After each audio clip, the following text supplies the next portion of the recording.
Troisième thème. Sujet de ce thème, l'appel d'Abraham. Ce thème comporte plusieurs chapitres, du chapitre 3 au chapitre 11 inclus.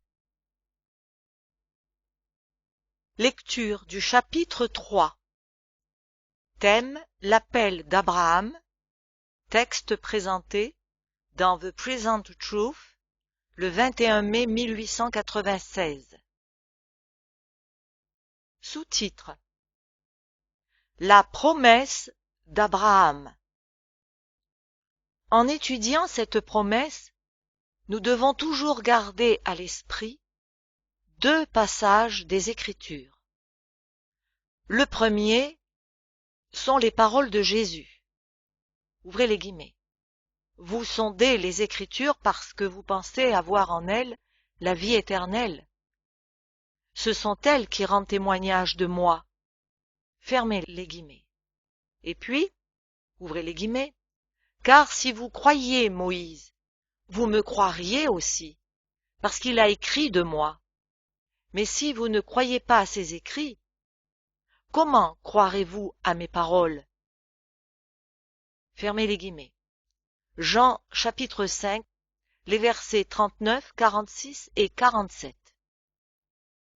Les seules écritures existantes à l'époque de Christ étaient les livres que nous connaissons aujourd'hui comme l'Ancien Testament. Donc, ils donnent témoignage de lui. Ils ne furent pas écrits dans un but différent de celui-là. L'apôtre affirme qu'ils sont capables de rendre l'homme sage à salut, par la foi en Jésus-Christ. 2 Timothée 3, 15. Et parmi ces écrits, le Seigneur signale surtout les livres de Moïse comme le révélant. Celui qui lit les écrits de Moïse et tout l'Ancien Testament, dans une autre expectative que celle de rencontrer Christ, et par lui le chemin de la vie, les lit en vain et échouera totalement dans leur compréhension. L'autre texte est 2 Corinthiens 1, versets 19 et 20. Ouvrez les guillemets. Car le Fils de Dieu, Jésus-Christ, qui a été prêché par nous au milieu de vous, par moi et par Sylvain et Timothée, n'a pas été oui et non, mais c'est oui qui a été en lui. Car pour ce qui concerne toutes les promesses de Dieu, c'est en lui qu'est le oui. C'est pourquoi encore l'amen par lui est prononcé par nous à la gloire de Dieu. Dieu n'a fait aucune promesse à l'homme, si ce n'est par Christ. La foi personnelle en Christ est nécessaire pour recevoir toute promesse que Dieu a faite. Dieu ne fait exception de personne. Il offre gratuitement ses richesses à quiconque, mais personne ne peut y avoir part sans accepter Christ. Ceci est parfaitement juste, vu que Christ est donné à tous, s'ils veulent l'obtenir. Gardons à l'esprit ces principes, et lisons le premier récit de la promesse de Dieu à Abraham. Ouvrez les guillemets. L'Éternel dit à Abraham, « Va-t'en de ton pays, de ta patrie et de la maison de ton père, dans le pays que je te donnerai. Je ferai de toi une grande nation et je te bénirai. Je rendrai ton nom grand et tu seras une source de bénédiction. Je bénirai ceux qui te béniront et je maudirai ceux qui te maudiront. Et toutes les familles de la terre seront bénies en toi. » Genèse, chapitre 12, versets 1 à 3. Nous pouvons voir à partir de ce principe même que cette promesse faite à Abraham est une promesse en Christ. L'apôtre Paul écrivit, ouvrez les guillemets, « Aussi l'Écriture, prévoyant que Dieu justifierait les païens par la foi, a d'avance annoncé cette bonne nouvelle à Abraham.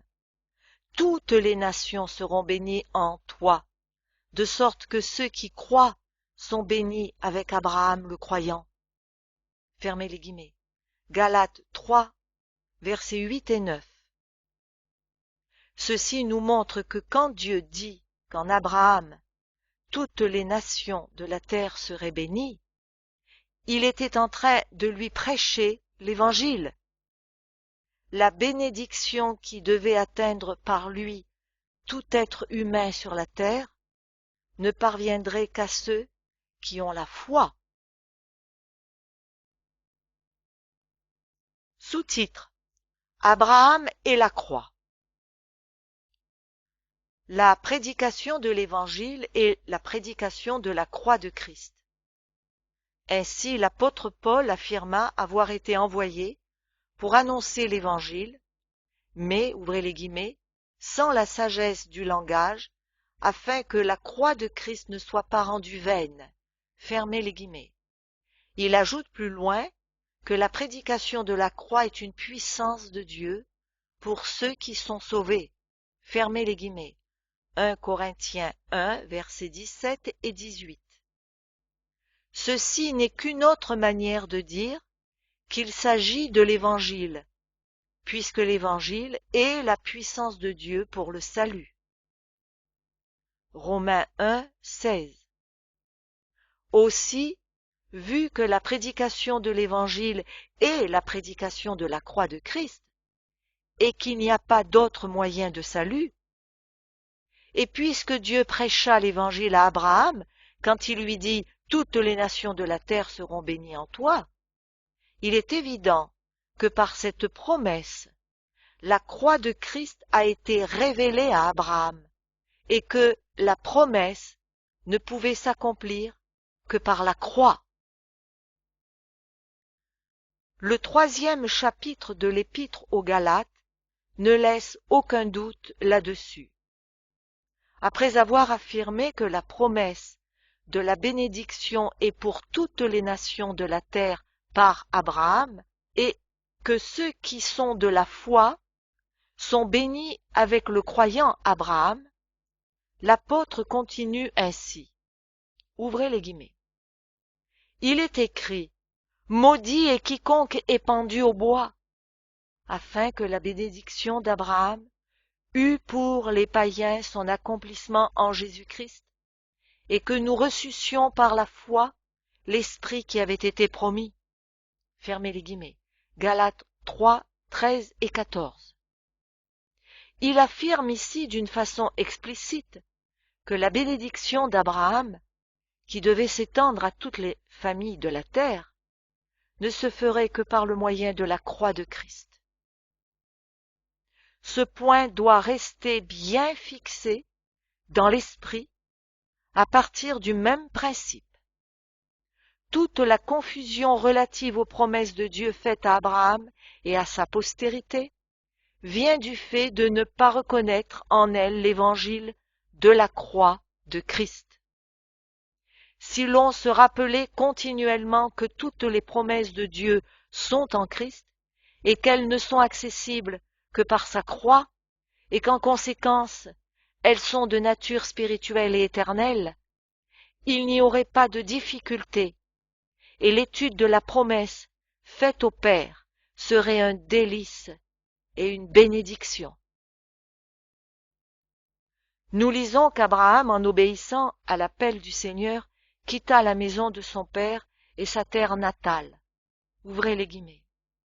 Abraham prit Sarai, sa femme, et Lot, fils de son frère, avec tous les biens qu'ils possédaient, et les serviteurs qu'ils avaient acquis à Charan. Ils partirent pour aller dans le pays de Canaan, où ils arrivèrent. Abraham parcourut le pays jusqu'au lieu nommé Sichem, jusqu'aux chênes de Morée. Les Cananéens étaient alors dans le pays. L'Éternel apparut à Abraham et dit, je donnerai ce pays à ta postérité. Et Abraham bâtit là un autel à l'Éternel, qui lui était apparu. Il se transporta de là vers la montagne, à l'orient de Béthel, et il dressa ses tentes, ayant Béthel à l'occident et Haï à l'orient. Il bâtit encore là un autel à l'Éternel, et il invoqua le nom de l'Éternel. Genèse 12, versets 5 à 8.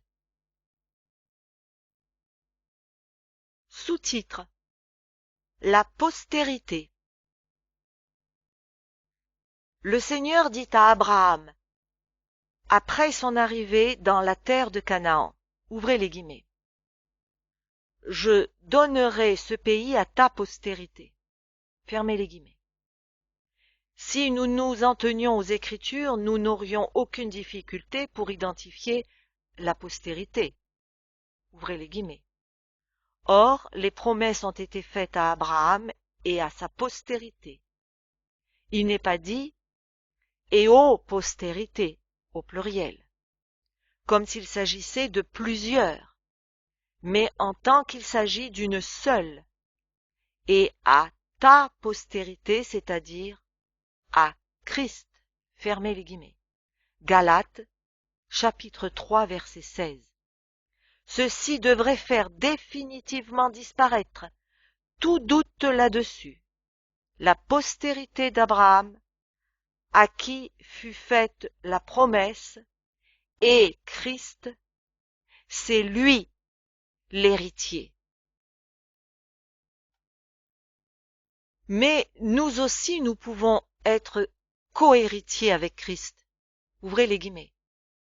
Vous qui avez été baptisés en Christ, vous avez revêtu Christ. Il n'y a plus ni juif ni grec, il n'y a plus ni esclave ni libre, il n'y a plus ni homme ni femme, car tous vous êtes un en Jésus-Christ. Et si vous êtes à Christ, vous êtes donc la postérité d'Abraham, héritier selon la promesse. Fermez les guillemets. Galates chapitre 3, versets 27 à 29. Ceux qui ont été baptisés en Christ en sont revêtus. Ils sont donc inclus en lui. Donc, quand nous disons que Christ est la postérité d'Abraham, à qui toutes les promesses ont été faites, tous ceux qui sont en Christ y sont inclus. Mais la promesse n'inclut pas ceux qui sont hors de Christ. Prétendre que l'héritage promis à la postérité d'Abraham pouvait être obtenu par n'importe qui, excepté ceux qui sont de Christ, par la foi en lui, c'est ignorer l'Évangile et nier la parole de Dieu. Ouvrez les guillemets. Si quelqu'un est en Christ, il est une nouvelle créature. Fermez les guillemets. 2 Corinthiens 5, 17. Donc, puisque la promesse de la possession de la terre fut faite à Abraham par le moyen du baptême, et que ceux qui en bénéficient sont donc de nouvelles créatures, on en déduit que la promesse de la terre se réfère seulement à ceux qui sont de nouvelles créatures en Christ, fils de Dieu par la foi en Jésus-Christ. C'est une évidence supplémentaire que toutes les promesses de Dieu le sont en Christ et que les promesses faites à Abraham ne peuvent s'obtenir que par la croix de Christ. N'oublions donc pas ce principe un seul instant quand nous lisons au sujet d'Abraham et de la promesse qui a été faite à lui et à sa postérité. Le principe de la postérité est Christ et ceux qui sont en lui, et personne de plus. Sous-titre: La terre. Abraham était en Canaan quand Dieu lui dit, ouvrez les guillemets, je donnerai cette terre à ta postérité, fermez les guillemets. Observons maintenant les paroles qu'Étienne, le martyr, adressa à ses persécuteurs. ouvrez les guillemets, le Dieu de gloire apparut à notre père Abraham lorsqu'il était en Mésopotamie, avant qu'il s'établît à Charan. Et il lui dit, quitte ton pays et ta famille, et va dans le pays que je te montrerai. Il sortit alors du pays des Chaldéens et s'établit à Charan. De là, après la mort de son père, Dieu le fit passer dans ce pays que vous habitez maintenant. Fermez les guillemets. Acte 6, versets 2 à 4. Ce n'est rien d'autre qu'une répétition de ce que nous avons lu dans le chapitre 12 de la Genèse. Lisons maintenant le verset suivant. Ouvrez les guillemets. Il ne lui donna aucune propriété en ce pays, pas même de quoi poser le pied, mais il promit de lui en donner la possession et à sa postérité après lui, quoiqu'il n'eût point d'enfant. Fermez les guillemets. Ceci nous montre que bien qu'à certaines occasions il est simplement dit, ouvrez les guillemets, je donnerai cette terre à ta postérité, fermez les guillemets, Abraham lui-même était inclus dans la promesse. Ceci est très évident dans les répétitions de la promesse qui se trouvent dans le livre de la Genèse. Mais on nous montre qu'en réalité, Abraham ne reçut aucune terre en héritage, pas même de quoi poser un pied sur elle. Cependant Dieu l'avait promise à lui et à sa postérité. Que dire de cela? Que Dieu manqua à sa promesse? D'aucune manière. Dieu ne ment point, selon Tite 1, verset 2. Il demeure fidèle, 2 Timothée 2, verset 13. Abraham mourut sans avoir reçu l'héritage promis. Cependant, il mourut dans la foi. Aussi, nous devons en tirer la leçon que le Saint-Esprit voulait que les Juifs apprennent que l'héritage promis ne peut s'obtenir que par Jésus et la résurrection. Les paroles de l'apôtre Pierre l'éclairent aussi. Ouvrez les guillemets. Vous êtes les fils des prophètes et de l'alliance que Dieu a traitée avec nos pères, en disant à Abraham, toutes les familles de la terre seront bénies en ta postérité. C'est à vous premièrement que Dieu, ayant suscité son serviteur, l'a envoyé pour vous bénir, en détournant chacun de vous de ses iniquités. Fermez les guillemets. Acte 3, versets 25 et 26. La bénédiction d'Abraham, comme nous l'avons vu, vient sur les gentils, toutes les familles de la terre, par Jésus-Christ et sa croix. Mais la bénédiction d'Abraham est en relation avec la promesse se référant à la terre de Canaan. Cette terre aussi ne peut être possédée que par Christ et à la résurrection.